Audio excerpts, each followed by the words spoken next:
Today's story is penguins.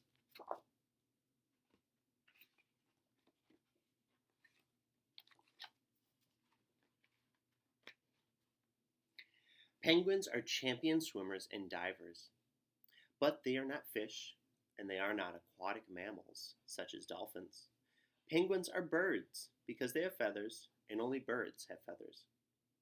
Like birds, they lay their eggs and raise their chicks on land, but they do not look or fly like most other birds. Instead, they seem to fly through the water. They spend much of their lives at sea.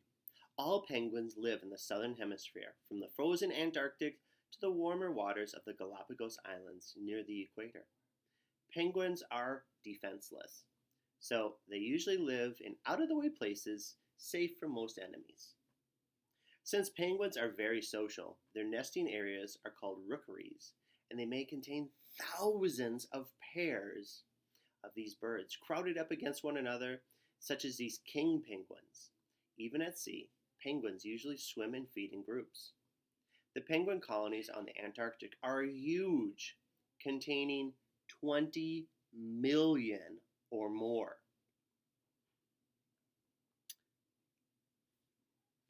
Wow, 20 million.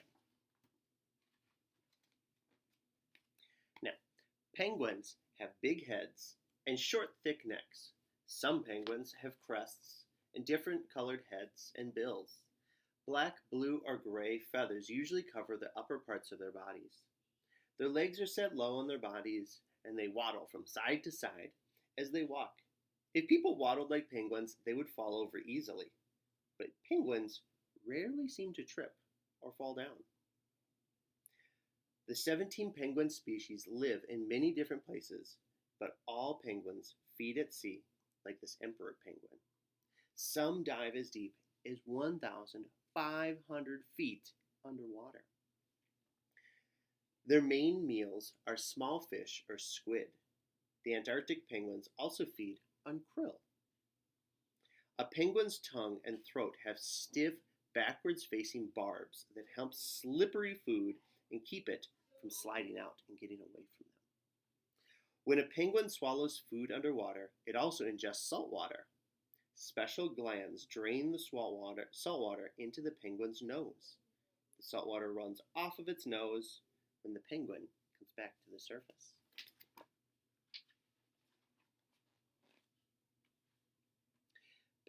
Paddle-like flippers, a short wedge-shaped tail, and webbed feet help make penguins good swimmers.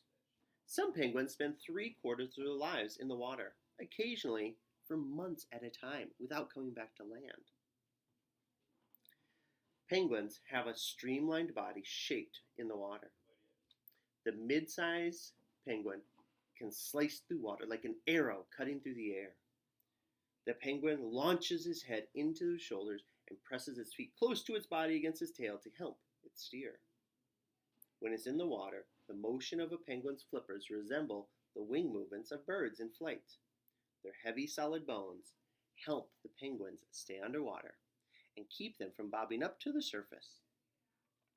Penguin eyes are large and help them see clearly underwater as well as on land. Penguins can stay underwater for 10 to 15 minutes while holding their breath. Most penguins can swim for 5 to 6 miles per hour. However, some can be on a blazing burst of speed and go as much as 15 miles an hour if they need to get away from something. The fastest a person has ever run in 1 hour is a little over 13 miles. So they're pretty fast compared to people. Even though penguins spend much of their lives at sea, they all return to land to lay eggs. The season for mating depends upon the penguin species and habitat. In temperate zones, where it's warmer, breeding season is often in the spring. During the mating season, penguins head for a rookery. When he's ready to mate, the male stands, arches his back, stretches out his flippers, and he makes loud calls and waves his head from side to side. He bows, struts about, and may even offer a rock as a gift. If a fight breaks out, The male uses their bills and flippers to hit their rivals. When penguins, like the king penguins on the left, find their mates, they bond by touching necks and slapping each other on the back with their flippers. By singing to each other, they learn to recognize each other's voice. A penguin may stay with its mate for years or as long as the pair's chicks are together. In about 4 days, most kinds of penguins will lay 2 eggs. Both parents take turns sitting on the eggs for about 4 or more weeks, depending on the species of the penguin. During this incubation, the brood patch, an area of skin under the lower abdomen, becomes swollen and warm. The chick uses its egg teeth, a small point at the tip of its bill, to break through the eggshell, and within a few weeks, the chick grows feathers that provide insulation against the cold. And while their parents search for food at sea, chicks often stay in groups called creches for safety and warmth.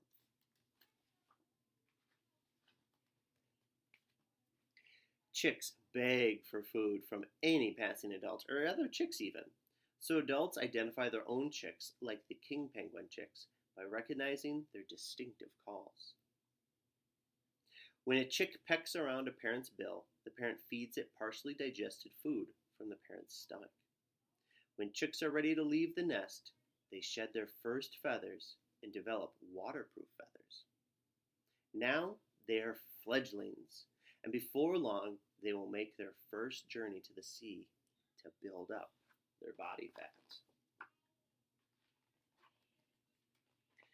Besides the lack of food and bad weather, penguin chicks have to contend with many dangers, particularly from predators or enemies that might want to eat them. Now, this could be from the mustelids, rats, dogs, pigs, gulls, sheathbills, and giant petrels, but the skua, an Arctic seabird, is a chick's worst enemy. While in flight, a skua can pick up and swallow a small chick in a single gulp. And on the ground, a powerful skua can catch and drag a good-sized chick away from the protection of the colony. Now, adult penguins have no natural defense against their enemies on land, but at sea, they are preyed upon by leopard seals, killer whales, fur seals, sea lions, and even sharks. A leopard seal swims right along the edges of the ice pack and hides under the ice floor waiting for penguins to dive into the water and then try and eat it. Emperors, the largest penguin in the whole world, stand up to 4 feet tall and weigh as much as 100 pounds. The emperor spends cold, wintry winters in the open Arctic ice, 100 or more miles inland. To stay warm, the emperors clump together in huge huddled masses. They take turns moving to the inside of the group, where they're partially protected from the frigid winds. And that's how more than 100 miles per hour, or with winds that are more than 100 miles per hour. After a courtship of several weeks, a female emperor lays a single egg and leaves it atop the feet of her mate. She immediately departs for the distant sea to feed for about 65 days. Through blinding storms, sometimes below freezing temperatures, the father balances the egg on his feet and keeps it warm by covering it with his little brood patch, kind of like his belly. Finally, the mother returns at the time the chicks are hatching. They take over the feedings, and the males head to sea. 7 or 8 weeks later, the chicks are large enough to make the trip to the sea themselves. Now, king penguins are only second in size to emperors. A king is almost 3 feet tall and can weigh nearly 35 pounds. It lives in the cold, rocky coasts of islands surrounding Antarctica. The king penguin has a golden orange swath on its neck and around its head, a white belly, and blue black back. Kings don't waddle the way most penguins do. Instead, they run fairly quickly on their feet. Nesting colonies of up to 10,000 kings from onshore. Each penguin keeps its neighbor at an exact but close distance away. If a neighbor gets too close, it gets a nasty slap from a flipper or a jab from its beak. Now, Gentoo penguins can grow as tall as 30 inches and can weigh up to 13 pounds. Their colorful orange bill sets them apart from other penguins. Also, no other penguin has such a big tail. Most gentoos live in large colonies along the coast of Antarctica. Gentoos stay with their mates throughout the year. Mating pairs usually build nests of pebbles on bare ground. Year after year after year, they may return to the same inland nest to lay their 2 eggs. Now, macaroni penguins, right over here, get their name from the long orange, yellow, black feather crest that rise above their eyes. They are named after the macaroni dandy, a hairstyle that was fashionable in the 18th century. Macaroni stand about 27 inches tall and weigh about 9 pounds. They live around the Antarctica, mostly on South Georgia, the Crotes, or the Kerguelen and Heard Islands. Breeding season for the macarons start in December, when mating pairs lay 2 different size eggs. The first egg is about half the size of the second egg, and usually it does not hatch.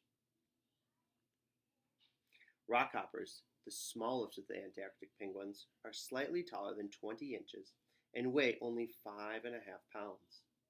They live among the macarons. Like the macarons, they have a feathered crest on their heads, and they have similar nesting and breeding habits. But rockhoppers are more aggressive than the macaronis. The Adelie penguins were named after the wife of Dumont d'Urville, one of the early explorers of Antarctica. Adelies are small penguins, about 27 inches in height, and weigh about 10 or 11 pounds. Adelies spend the harsh Arctic winter months near the outer edges of the ice pack, where it is slightly warmer.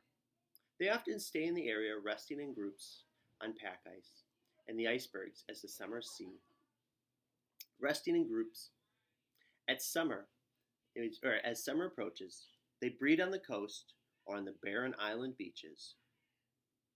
The Adelie rookeries range in size from less than 100 to hundreds of thousands of chicks. Chinstrap penguins are the same size as Adelies. They get their name from the thin black line that circles under their chin, like a strap from a helmet. They breed in slightly warmer waters on islands off the coast of Antarctica. One of the largest colonies on Deception Island may have up to 1 million chinstrap penguins. Chinstraps are among the boldest and most aggressive of all the penguins in the world. Now, there are many other penguin species. Some of them are the royal penguins that have yellow and black crests. Royals are only found on the rookery of Macquarie Island on the Pacific Island, south of New Zealand. They are the largest crested penguins. Erect-crested penguins have long, spiky feathers that stand straight up from their heads. They live in sub-Antarctic regions in southern New Zealand. Blue or little fairy penguins are the smallest of all the penguins. Blues stand 16 inches high and weigh only 2 pounds. They live in warm waters around Australia, Tasmania, and New Zealand. The Magellanic penguins are the largest of the warm weather penguins, and they live on the stormy and rocky shores of southern Argentina and Chile in South America. Yellow-eyed penguins, the third largest penguins, have yellow-orange cat-like eyes and they live along the coastal shores of New Zealand and the neighboring islands surrounding it. And despite the harsh weather, the penguins that live in and around Antarctica, such as these chinstrap penguins, survive in large numbers.